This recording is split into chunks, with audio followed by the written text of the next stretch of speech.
Larawan ng masayang mag-anak ang pamilya ni Sharon Cuneta at Senator Kiko Pangilinan nang ipakilala nila sa publiko adopted son nilang si Miguel. Ang Star Bites hatid ni Nelson Canlas.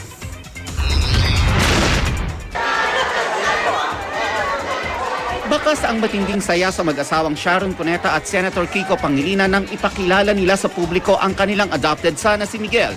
Sa isang party nung Sabado, isinabay na rin ang dedication kay Miguel. Nung nakaraang taon, halos hindi nakita ng karamihan ang kanilang bunso. Pero ngayon daw, para ipakita nila ang labis na pagka-proud kay Miguel, isang magarbong party ang kanilang idinaos. That's why we have a big celebration. Kasi everything is in order. Lumabas na yung ruling ng court. No? Yes. He's now legally a Cuneta Pangilinan. Imbitado ang malalapit na kaibigan ng mag-asawa sa media, showbiz at politika.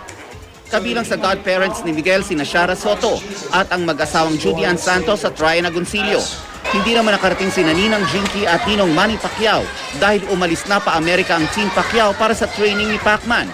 Kabilang din sa mga dumating sina Helen Gamboa at Senator Tito Soto. Ang eksenang ito ang bumasag sa intrigang magkagalitang magtiyahin. Sa kwento ni Sharon, buong pamilya daw niya ang gigil na gigil sa cute na si Miguel. Sa akin walang kaibahan eh. Even the kids, they don't distinguish between biological and, kapatid nila si Miguel. Ngayong hindi na raw baby si Miguel, tila humihirit pa si Sharon ng isa pang bunso.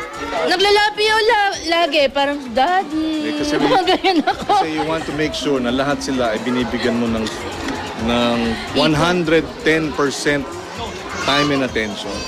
But he's already 3. Nelson Canlas, GMA News.